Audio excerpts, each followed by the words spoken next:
Assalamualaikum warahmatullahi wabarakatuh. Perkenalkan, nama saya Hidayat Khairil Mas.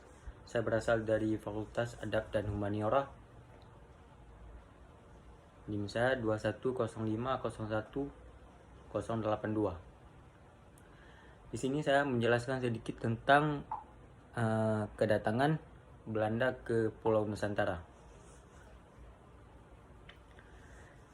Nederland trokken voor het eerst de archipel binnen in 1595 met 4 schepen.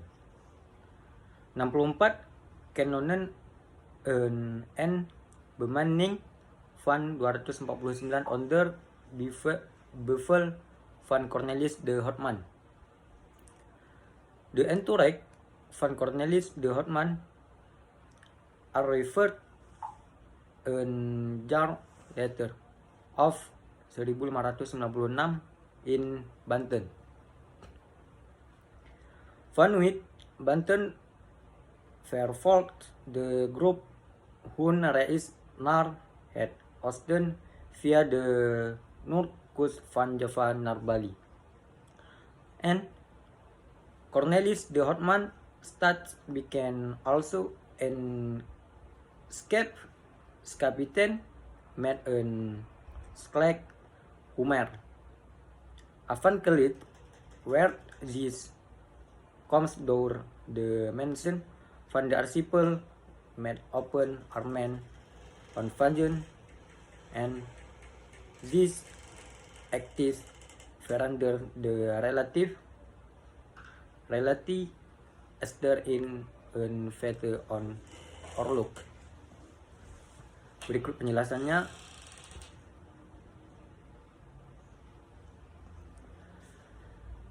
Sejarah masuknya Belanda ke Nusantara. Yang pertama kali, para penjelajah Belanda pertama kali masuk ke Kepulauan Nusantara pada tahun 1595 dengan membawa 4 buah kapal, 64 pucuk meriam dan 249 awak yang dikomandoi oleh Cornelis de Houtman. Kemudian rombongan Cornelis de Houtman tersebut sampai di Banten setahun setelahnya, atau pada tahun 1596. Dari Banten, rombongan ini melanjutkan pelayaran ke arah timur dengan menyusuri pantai utara Jawa hingga Bali.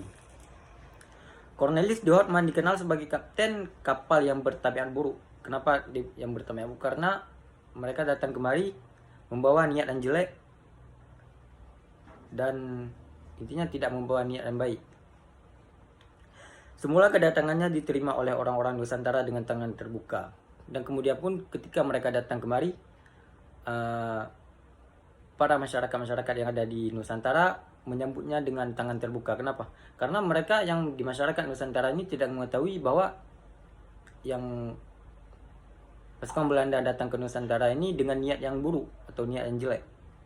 Mereka mengira mereka datang baik-baik saja. Kemudian karena ulahnya tersebut mengubah relasi itu menjadi perseteruan dan perperangan. Meskipun begitu, rombongan de Houtman berhasil kembali ke Belanda pada tahun 1597 dengan membawa serta banyak peti berisi rempah.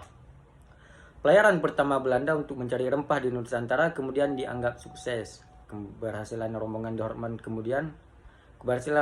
Houtman ini tersebut kemudian mendorong pelayaran-pelayaran lain dari Belanda menuju wilayah Sumatera ke wilayah Nusantara.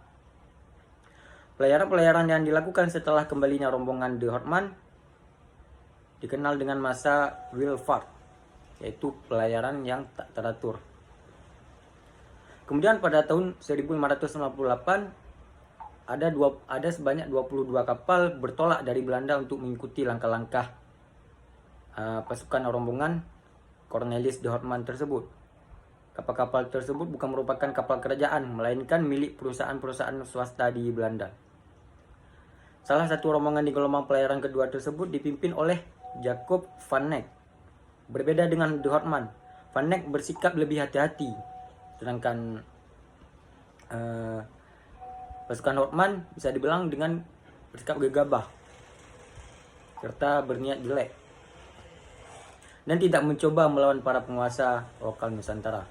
Kemudian pada tahun 1559, tepatnya pada bulan Maret, rombongan Van Eyck berhasil mencapai Maluku yang kala itu menjadi penghasil utama rempah-rempah dalam jumlah besar. Keberhasilan Van Eyck menjangkau Maluku membuatnya untung besar. Keberhasilan Van Eyck menjangkau Maluku membuatnya untung besar saat kembali ke Belanda. Kemudian pada tahun 1601, gelombang pelayaran menuju Nusantara kembali datang dari Belanda. Ada sebanyak 14 buah kapal ikut dalam gelombang pelayaran ketiga ini. Rangkaian pelayaran itu lantas diikuti dengan langkah orang-orang Belanda memonopoli perdagangan rempah di sejumlah daerah Nusantara. Dan kemudian pun sejarawan M.C. Rickleff menyebutkan kesuksesan orang-orang Belanda memonopoli perdagangan rempah di Nusantara dikarenakan mereka belajar dari kesalahan Portugis. Hanya ini penjelasan saya, semoga bermanfaat bagi penonton sekalian. Assalamualaikum warahmatullahi wabarakatuh.